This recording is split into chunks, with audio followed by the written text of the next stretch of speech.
Google is watching you. In fact, they even got sued for doing it while you were in incognito mode. But little things like lawsuits aren't gonna stop them from doing it again. They make more than enough money by serving you eerily relevant ads to make up for any fines. So if nothing's gonna stop them, well, you should just give up and throw in the towel, right? Of course not. In part 1 of this series on de-Googling your life, we showed you some options to loosen Google's iron grip, some of which you could argue are even superior to Google's services. And we're back again with de-Googled options for password management, cloud storage, maps, ad management, and YouTube. That's right, 5 whole ways that you can give Google the finger. Or 6 fingers if you count our sponsor. FlexiSpot. Their E7 Plus standing desk and C7 Ergo chair are here to elevate your workspace. Save big by bundling them together, then use code Linus50 for $50 off your order of $500 or more. Check it out using our link in the video description. One of the most convenient services Google offers that you might not even think about that you're using is also one of the most dangerous: the password manager that is built into Chrome and Android. I mean, it's great on the surface. You just log into your Google account and the passwords for other sites fill in automatically everywhere you go. Super convenient. But what happens if somebody gets into your Google account? Not only will all of your Google services be accessible because they all use that one login, but all of the accounts stored inside it will be exposed too. It's kind of like a 200 for the price of one special for account hijackers. Now, I get if you still want to have a Google account. That's totally fine, but you can lower your risk by using a non-Google password manager. Of course, it feels these days like everybody has a password manager, so which one do you trust? Well, the ultimate in privacy is going to be hosting your own on a computer that you control using KeePass or Bitwarden. Both of them have been around for a while, are open source, and work on pretty much anything. KeePass is single device only, but Bitwarden can even sync across multiple devices, and if you want, it can sync to the cloud as well. If you're doing that, you might also want to consider the competition. For a mainstream choice, we like 1Password. Not only does it tick all of the boxes with support for every big operating system, passkey support, 2-factor codes for secure login, and more, it also has its own twist that even if 1Password were to suffer a major leak, like what happened to LastPass in 2022, there wouldn't be any danger. When you sign up, you're given a random secret code, and that code with your password is needed to unlock your vault anytime you log in on a new device. What that means is even if somebody got your login credentials, and even if they had the file with your vault in it, they can't easily decrypt your data, at least with today's computers. Their app is pretty good too. Moving on, Proton, the Google but for privacy company that we brought up in part 1, also offers a password manager that's gotten really good and really quickly.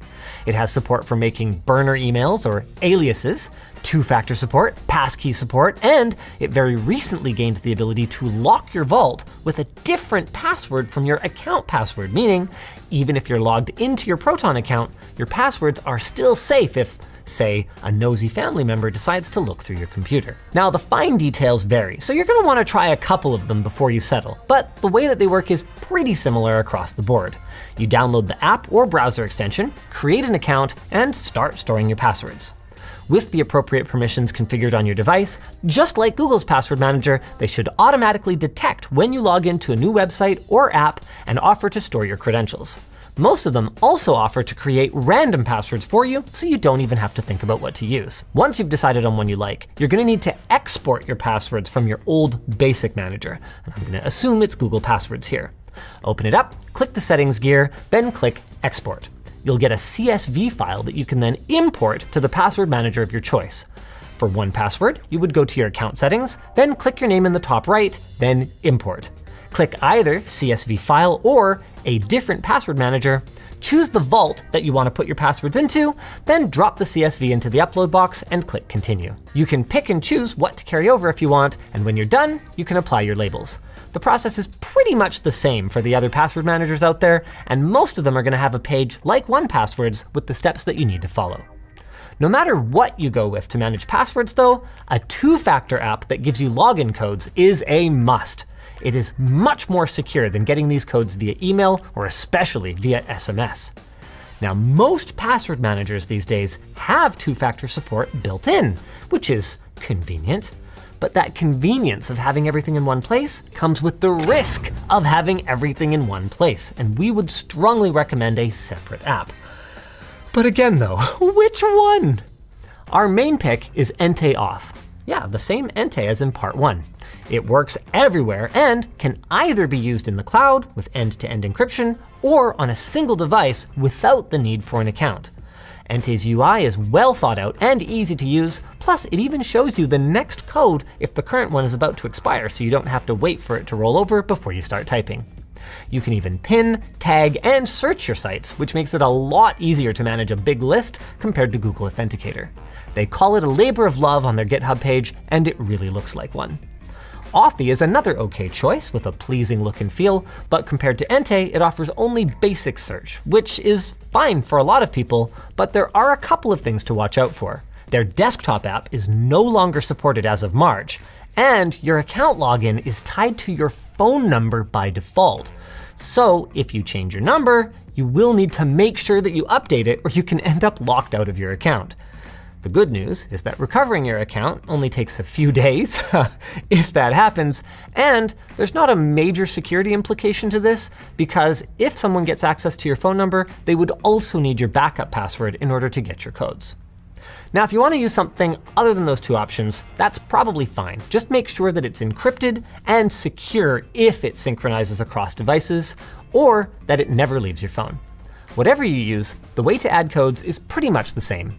Go to the site or app you want to secure, enable two-factor authentication, then on your app, tap Add and scan the QR code. Enter the code the app gives you into the site, and you should be good to go. Just please make sure you put your recovery codes somewhere safe, and not in your password manager if you can avoid it. If you can't scan the QR code, by the way, for some reason, most sites and apps will let you manually type a secret key instead. Now, migrating from Google Authenticator is a little tricky, but not too bad.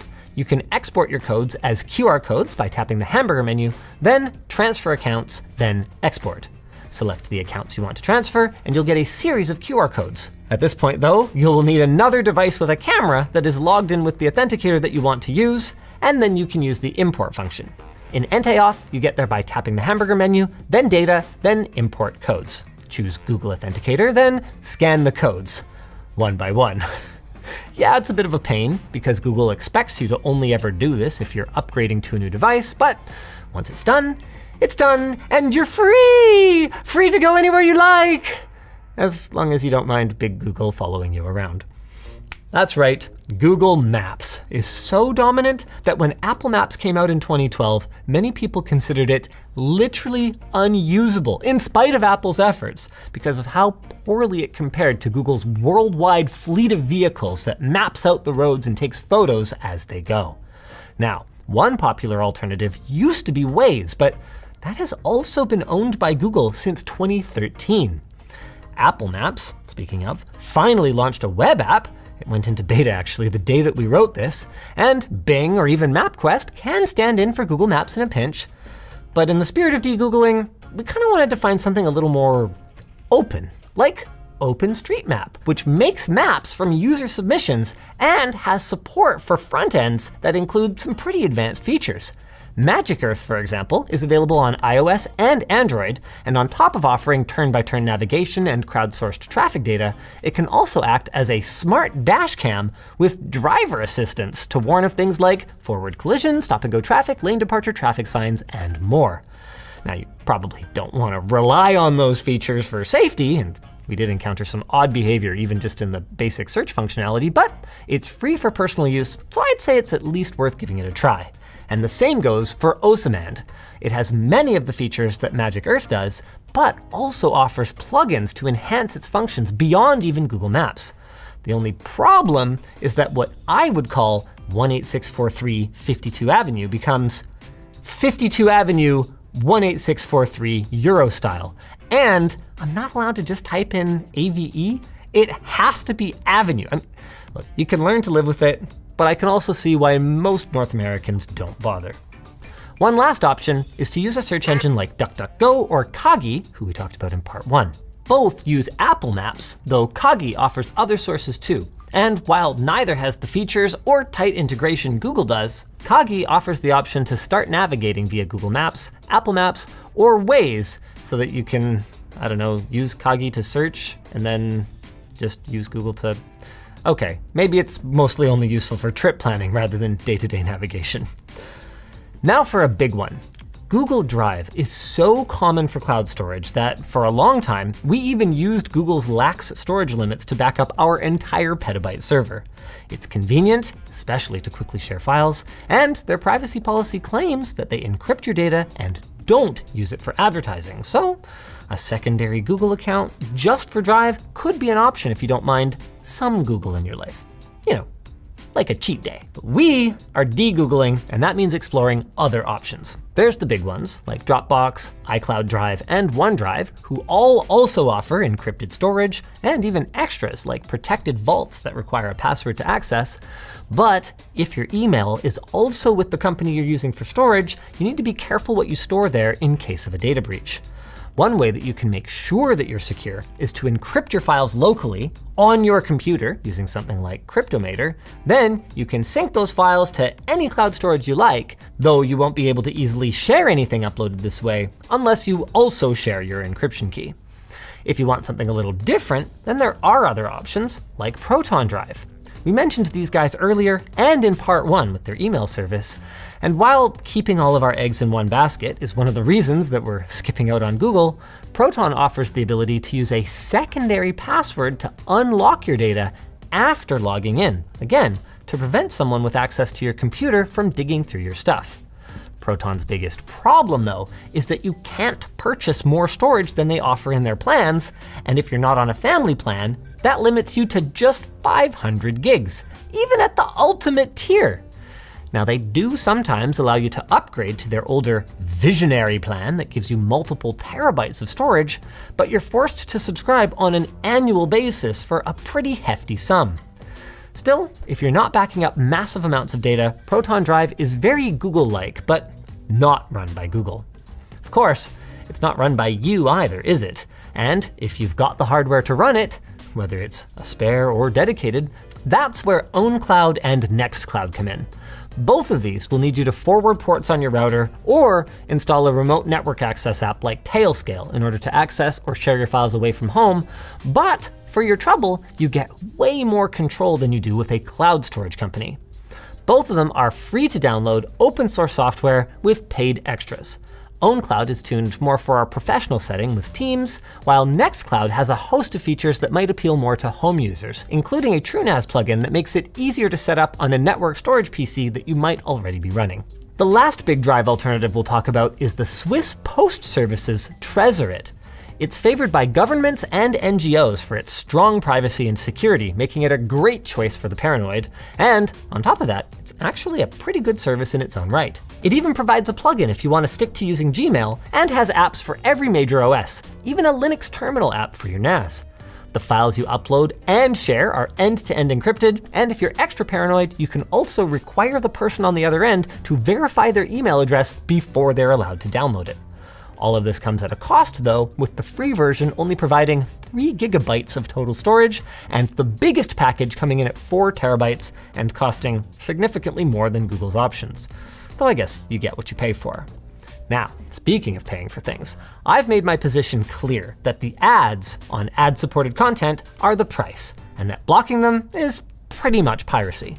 But I've also made it clear many times that I'm not going to tell you what you should do, and the reality of it is, a lot of you are gonna pirate. So, as your friendly neighborhood tech tips man, it's my responsibility to show you the right way to do it, starting with DNS.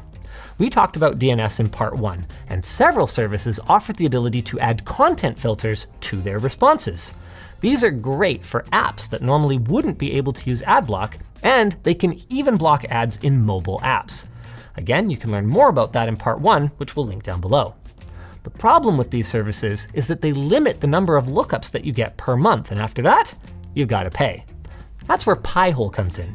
Pi-hole lets you run your own DNS filter at home using whichever servers you like, not just those filtering ones. And it's pretty straightforward to set up. We did a whole video on it a few years ago, and I'm just gonna link that down below since it really hasn't changed much. So once you've got it set up, just make sure you don't forget the step to adjust your router settings, both so that your Pi-hole has a reserved IP address that doesn't change, and to make sure that that address is the DNS server that your router points all the devices on your network to. As for ad blocking on the web, if you're running Brave, one of the browsers that we featured last time, the built-in Shields feature is pretty decent, and I would probably just stick with that since anything else is gonna make you stand out like a sore thumb among Brave users, making you much easier to identify and track, even if you're using a VPN. For everyone else, uBlock Origin seems to be by far the best option these days. It offers a default filter that will block most ads on the internet, and that allows you to manually allow content from ad delivery networks or domains that you trust or want to support. You can use custom filters to fine-tune your experience. Just be aware that adding too many filters can actually slow down your browser rather than speed it up, so try not to overdo it. Another cool function of uBlock Origin is that it can handle JavaScript blocking, which can reduce your computer's chance of getting infected with malware.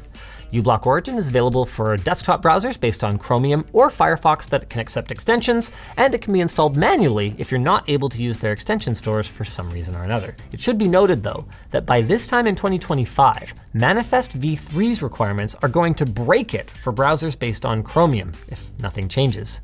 In that case then, there's uBlock Lite, which has the core feature of blocking ads with filter lists, but doesn't offer the ability to choose, for example, whether and when to enable JavaScript on a given site.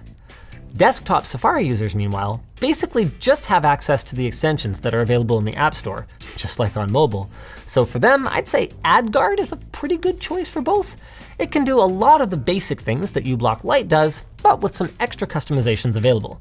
Just remember to enable it in the extension section under Safari's settings menu and allow it to access all sites.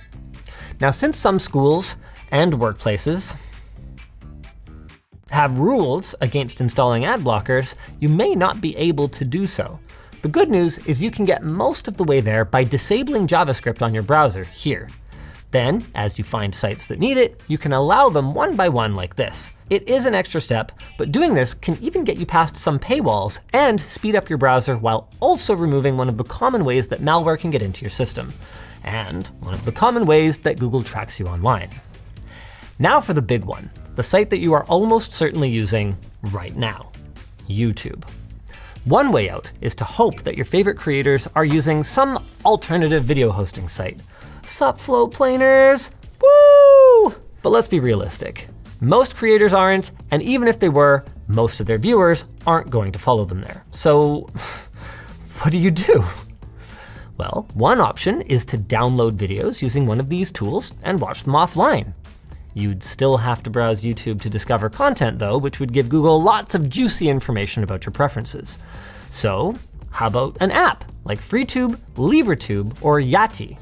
These apps hook into YouTube for realsies, get around the almighty algorithm, do not display Google's ads or trackers, and if you import your subscriptions by using Google Takeout, you might even get notified when there are new videos on your feed. Now, importing from Google Takeout sounds hard, but it's actually pretty easy. Just log into your Google account dashboard, go to Data and Privacy, then scroll down to Download Your Data and choose what you'd like to export.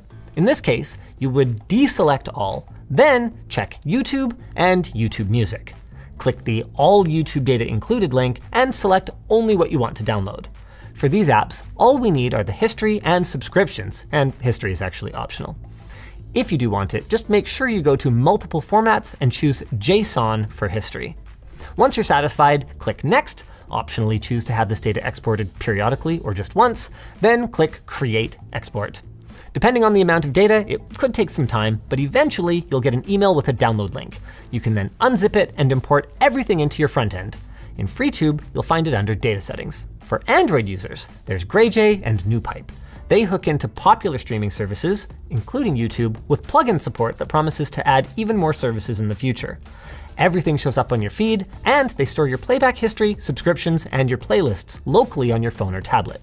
There's no iOS or desktop app for either though, and according to the FAQ, there isn't going to be one anytime soon.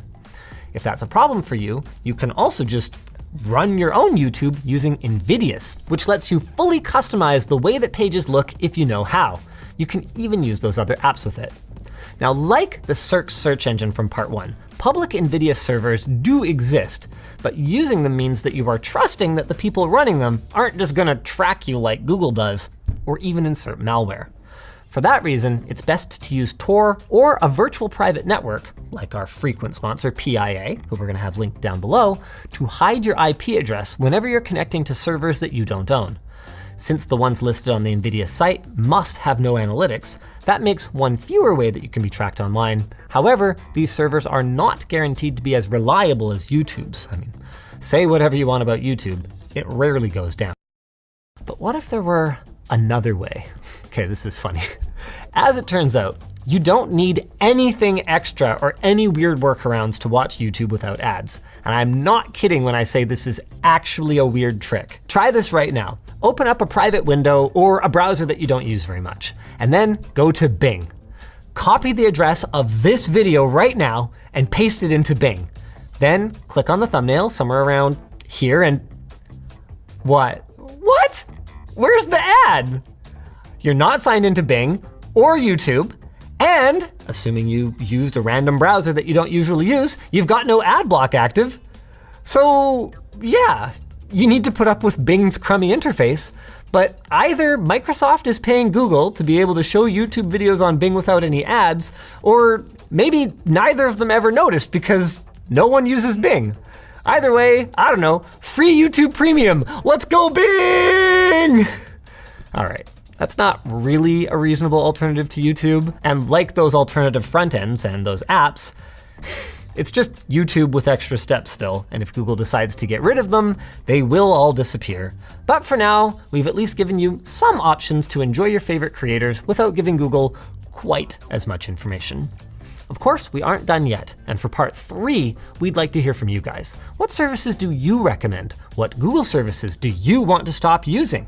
Let us know down below while I let you know about our sponsor, FlexiSpot. If you're looking to elevate your work setup from that desk and chair that you picked up at your neighbor's garage sale, FlexiSpot is here to help. Their E7 Plus standing desk has a 4-leg foundation, making it more stable than 2-leg offerings. Plus, it has a weight capacity of up to 440 pounds while in motion, meaning you can absolutely load up your desk with the chunkiest of monitors, peripherals, and more.